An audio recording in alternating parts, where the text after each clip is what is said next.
کے سلسلے کو آگے بڑھاتے ہوئے رخ کرتے ہیں لاہور کا، جہاں ہمارے نمائندے ممتاز منیر سہوترا کی رپورٹ کے مطابق لاہور کے مقامی ہال میں ایک تقریب بعنوان مسیحیوں میں شراب نوشی حرام ہے انعقاد پذیر ہوئی، جس کے مہمان خصوصی جارج صادق سہوترا تھے۔ اس تقریب کو پرویز اختر اور سرور کوکر نے آرگنائز کیا تھا، جبکہ اسٹیٹ سیکرٹری کے فرائض طارق چودھری نے ادا کیے۔ تقریب کا آغاز تلاوت بائبل مقدس سے ہوا۔ مقررین نے خیالات کا اظہار کرتے ہوئے شراب نوشی حرام ہے پر تفصیلی روشنی ڈالی۔ جارج صادق سہوترا نے خطاب کرتے ہوئے کہا کہ مسیحی مذہب میں شراب پینے کو حرام قرار دیا گیا ہے۔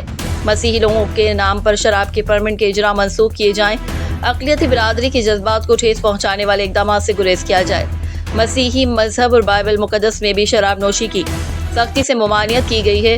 شراب کی خرید و فروخت اقلیتوں کے نام پر کرنا گھناؤنا جرم ہے۔ انہوں نے حکومت وقت سے مطالبہ کیا کہ فوری طور پر مسیحیوں کے پرمٹ ختم کیے جائیں۔ انہوں نے دنیا بھر میں مقیم پاکستانی مسیحی برادری سے اپیل کی ہے کہ وہ شراب کے پرمٹ پر پابندی لگانے تک ہمارا ساتھ دیں، تاکہ شراب نوشی اور ان کی خرید و فروخت کا خاتمہ ہو سکے۔